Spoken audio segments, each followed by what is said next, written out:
everybody. My name is Fatima Homor, and I am just a graduated MBA student from the University of Liverpool.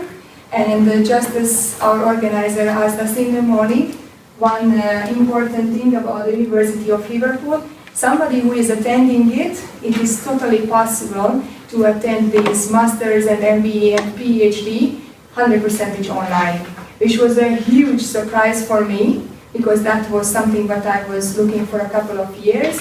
But in most of the cases, at least for the exams, we had to or we supposed to attend the universities, the other ones. But in case of University of Liverpool, everything was 100% online. We get the e-books, we get the online webinars, we had the pleasure to talk to our professors on the phone, throughout the web page. It was amazing. And during my 3 years long studies, I was researching corporate social responsibility. And actually the title can be a little bit interesting for many people, because I stayed here to gain incomparable advantage without competition. As we all know, usually we say that business is business, business is about creating money for the shareholders or for other stakeholders. But from our point of view, from the people who are really deep into corporate social responsibility, we believe that whoever we are or whatever we do, whether we are doctors, scientists, academicians, business owners, working for huge corporations, the way we think is going to shape the business, let's say, what we do. Just sort of press again. Same button again. Okay. Thank you.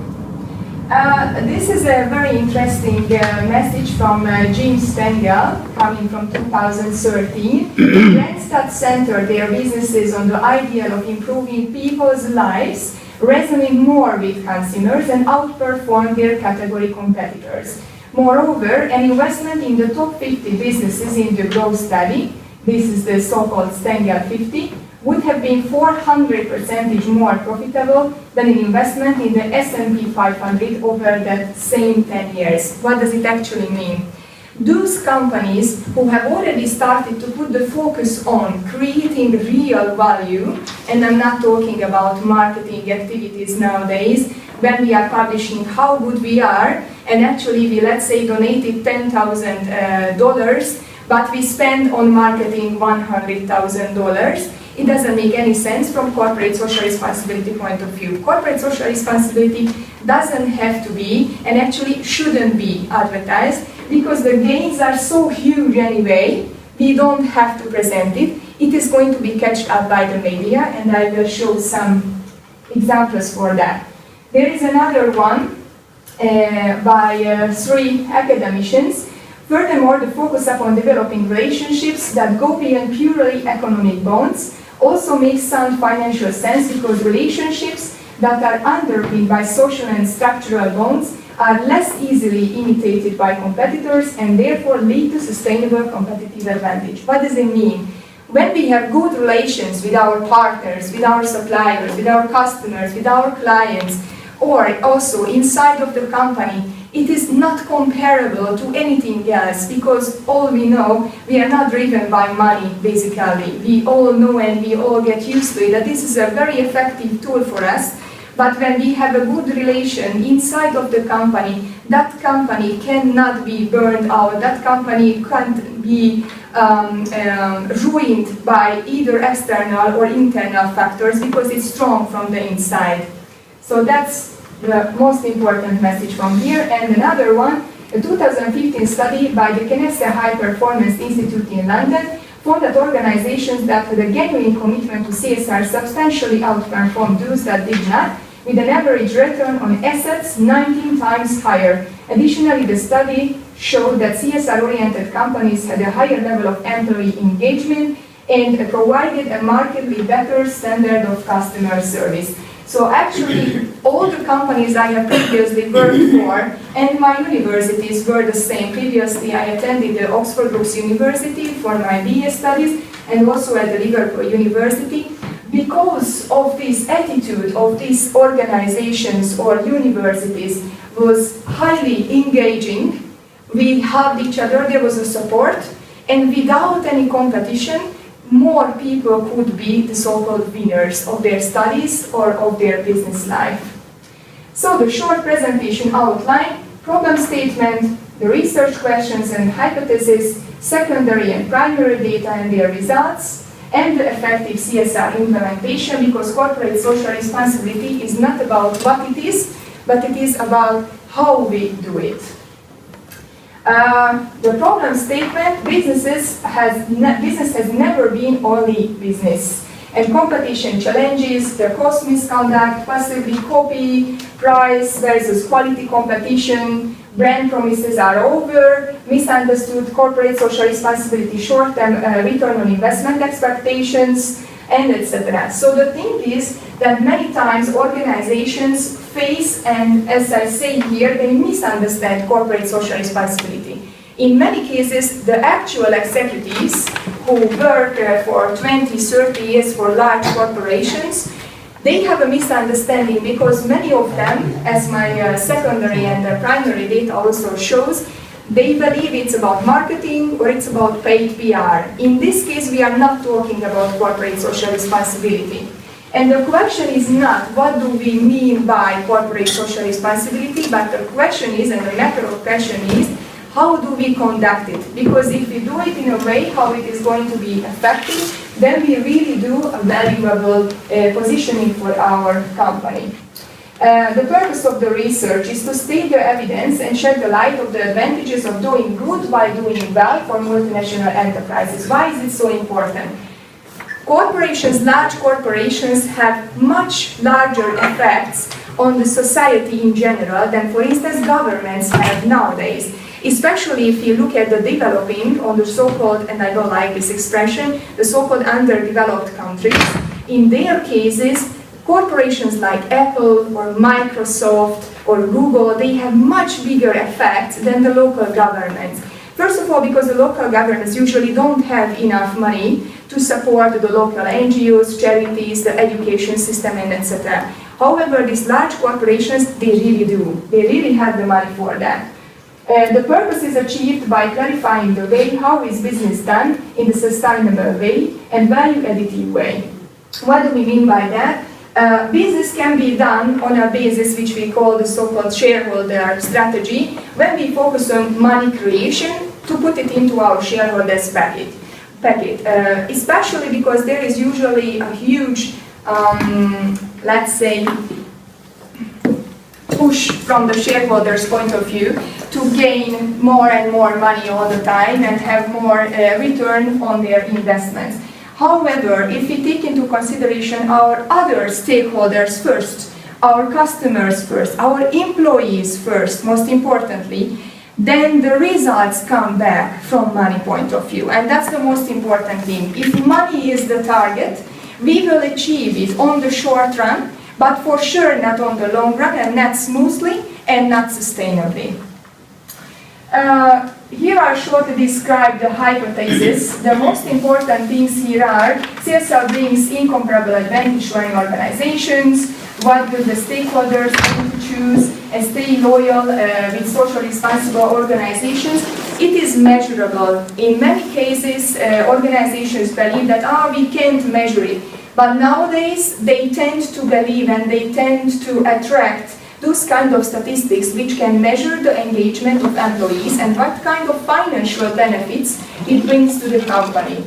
And also CSR opens a new era in the organization's life. I really love that sentence when we say that the new era of business has started. And it's absolutely true. Whether we believe it or not, whether we agree with it or not, it has already started. In many cases, when we go for conferences, we have business meetings, more and more people start to raise the questions about how much value additive we are, whatever business we are doing. And the research questions, which I'm going to answer. For instance, should CSR be implemented first within the organizations? Yes. I will show you in the results shortly that whenever we implement corporate social responsibility strategies in our organization, university, non-profit or for-profit companies, we shall start it inside. Why? Because as I said in the beginning, when we have a cohesive team inside, which can work together, and they are not aiming to distract the operations. In that case, from inside we are so strong, we can implement the corporate social responsibility, other kind of tactics and activities to the outsider stakeholders as well. From the secondary data findings, there are thousands and thousands of articles, even though CSR is about, let's say, 30 years old. I mean, the history of this kind of way how business is done is not that old, but there are already thousands of articles about it and books and etc. Why is it like this? We have started to discuss different phenomena. CSV means, for instance, creating shared value. The method of question, as I mentioned it before, is not how we interpret CSR or corporate social responsibility, or whether we are talking about creating shared values, and then people start rephrasing it, we should call it this way, we should call it this way. The important thing is the result of it. What do we get when we are implementing strategies like this, and we are doing good while we are doing well? So that's the most important thing here. There are quite a few differences between developed and developing countries. In the so-called developed countries, where the average life standards are higher, for instance in England, in France, in the Scandinavian countries, the attitude from people towards corporate social responsibility is different. They already have their standards, so they are much more ready to give from it and to understand that there are other people who are in need. But in the so-called developing countries, like my country in Hungary, people usually tend to feel that even I don't have enough, so why should I give? It can be conscious or unconscious. In many cases it is still unconscious because, of course, not many people are willing to say that I don't want to give because I also don't have enough. But unconsciously, they have the same attitude. And in this case, corporate social responsibility, when we are trying to push it on them, if we are a multinational enterprise, it is going to have an opposite effect. So we have to be very careful with the implementation of CSR strategies in the developing countries. But there are definitely solutions for that and very good opportunities. Short or long term, definitely. Check it only on the long term. Corporate social responsibility is not going to bring financial effects from one day to another. It is a longer term strategy and it should be based and implemented into the core of the business. So we change everything from the basics, how we treat our cleaning ladies, who, if they don't clean our offices, it's going to be dirty and we can't work. So from the basics until the top to the executives, for instance, they also shall understand the way how corporate social responsibility shall be done in an effective way. Brand promise and brand purpose, that's an interesting question. Previously, when we had the first industrial revolution, for instance, most of the companies, they had the brand promises. They promised us everything. You will look like this, you will feel like this, you will get this and this value additive stuff, but at the end there were many disappointed customers. We still face the same issues because we still have lots of companies who focus on their money creation instead of their value creation. The primary research methodology, shortly, I conducted 25 interviews from all around the world, starting from New York to Sydney, from Barcelona to Munich, from Hungary to Barcelona, and etc. I interviewed 25, and actually from this 25, 19 were CEOs of large companies. Large companies, I mean Google, Konica Minolta, Sony Pictures, Ferrero, Zurich Insurance Group, Credit Suisse. The CEOs, the chief executive officers, or the chief human resources officers answered my questions. Why?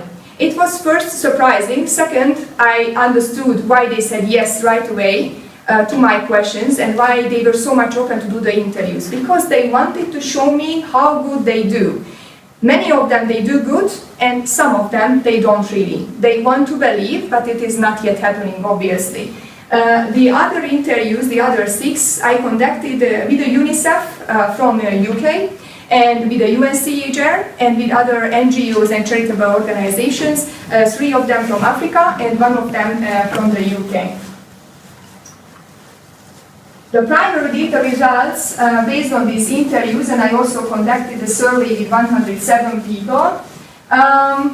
Surprise or not, but the CEO is the decision maker and the responsible. In many cases, executives are trying to push the CSR strategies, but if the CEO is not there to support and say, yes, we are going to do it this way, then almost nothing is going to happen. That's for sure. Not only due to my research, but due to the other statistics and secondary data which I have also read through. No ROI measures take place. In case a company is doing a really good CSR, for instance, one of them in Australia, it's a large corporation, they started their CSR strategies when they got the new CEO in 2005.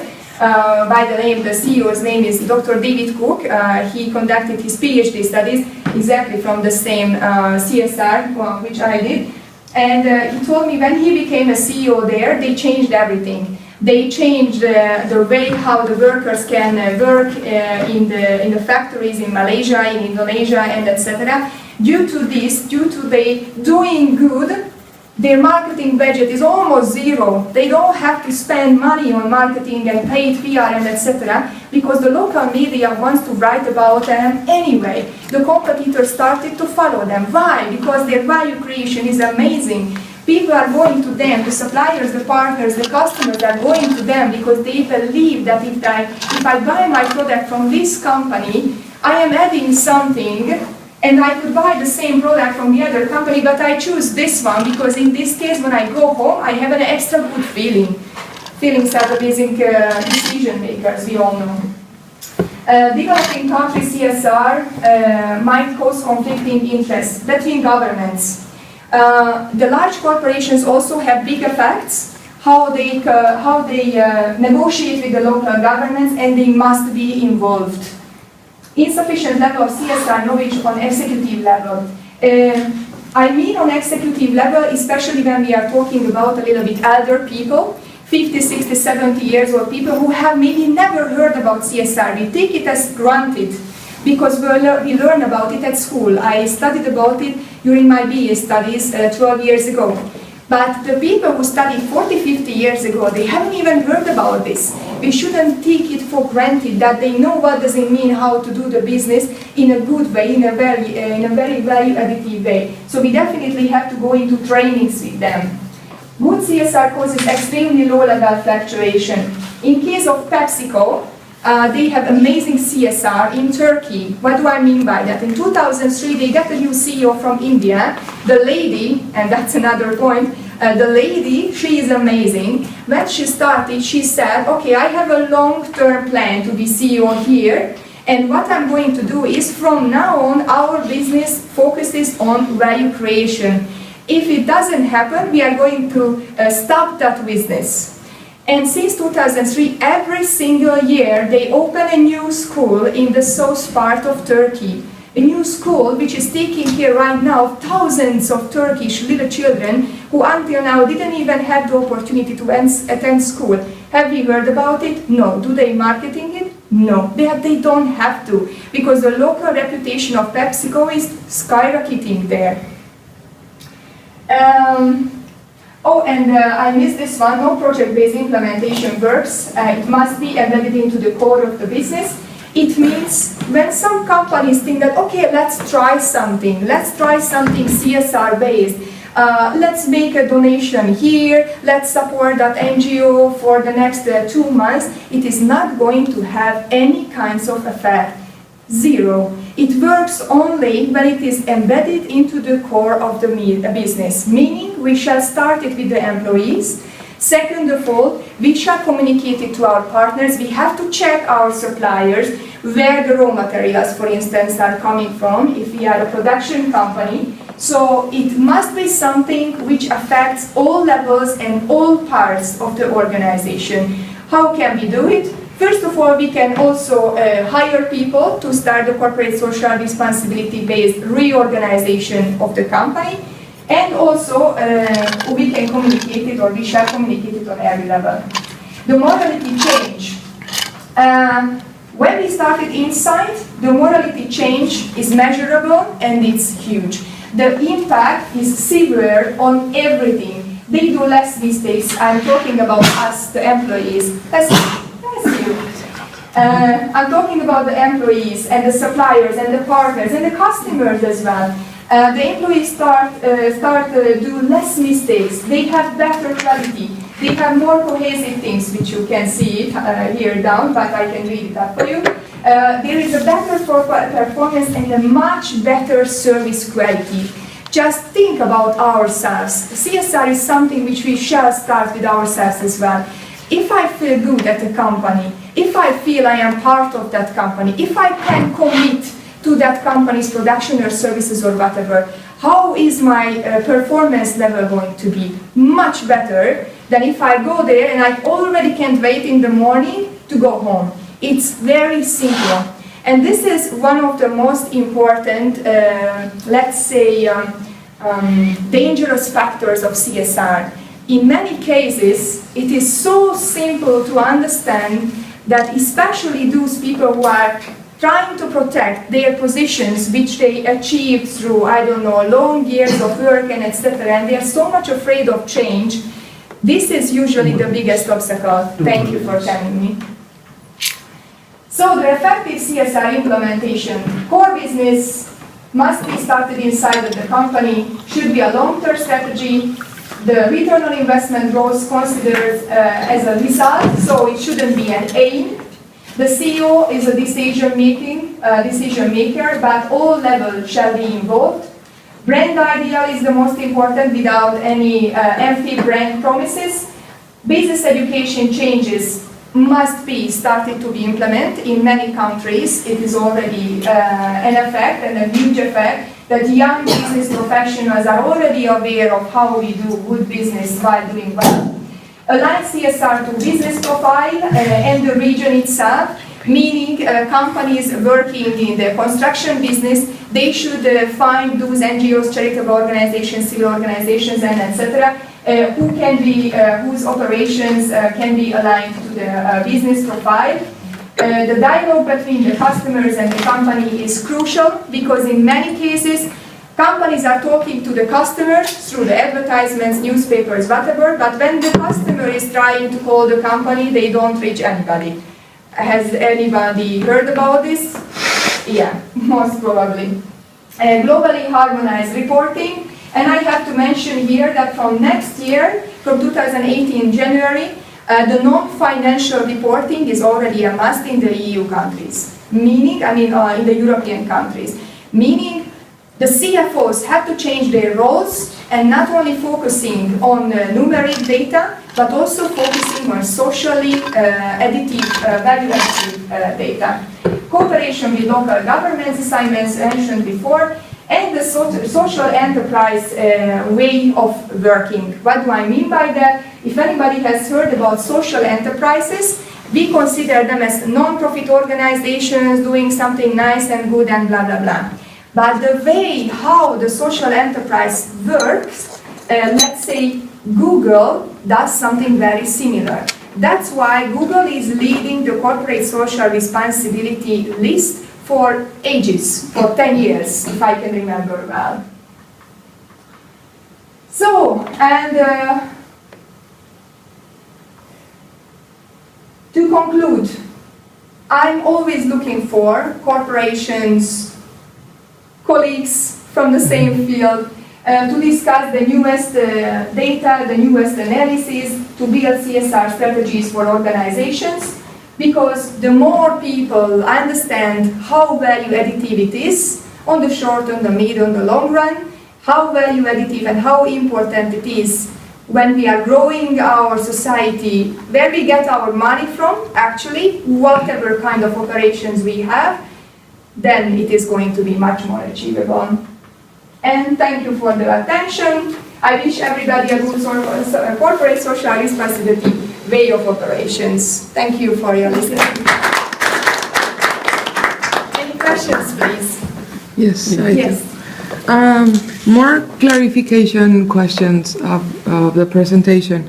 When you said share value, because actually there's some recent literature talking about creating share value that goes online with CSR. Yes. Porter and Kramer, Yes. 2012, if I recall correctly. Yes, you are. indeed is saying what you said in the presentation about interests are aligned with doing well. Yes. And did you found some explicit, or did you have some material that you will link Definitely. that both are together? Like what kind of questions, I couldn't grasp from the results, what kind of questions were you doing in these interviews to construct CSR? Because surely it's it's not about what it is, I think it's very clear what it is, but how it's a huge question mark everywhere. That's right. So there are lots of very good examples, and thank you for the question because it's a very important part in case of CSR. For instance, IBM, they started a CSR project a few years ago. I don't want to say the exact date because I'm not sure about it. They started to involve people from underdeveloped countries where there is no internet, no computers, and etc. The result by now is a 300% return on investment growth without any kind of marketing, because the involvement was so much successful based on effective altruism. They really wanted to help, and the result is a huge business growth. They didn't marketing it, but if we check it online, we can find lots of articles about it. How much IBM gained because of their genuine support. And the shareholders are obviously very happy because they gained a lot of money. But as a result, based on their really good actions. okay. And about the interview questions, there is a so-called epistemological view. It says that when I ask the questions and I am, let's say, directing the interview, I already influence the person who is answering the questions. So my basic point was not to influence the answers and not to influence my interviewees. I didn't ask any questions. So I told them what's the topic, and it was obvious that those executives who were aware, they could talk to me for an hour without stopping them, because they were totally aware what the topic is about, what they achieved. They were the CEOs or the chief human resources executives and etc., or corporate communications executives. They were totally aware of it. I didn't have to explain anything. On the other hand, those executives who were not aware of it, even when I asked the questions, they couldn't answer them. Some of them started to talk about their marketing activities, some of them started to talk about what kind of new markets they are opening, but when there is no clue, even the questions don't help. Okay. One more question. I think we can have in this coffee time discussion. Okay, sure, it's okay. Sure. Any other Questions, please? Okay, let's Okay, then thank our speaker. thank you for the attention. You can discuss. Yeah.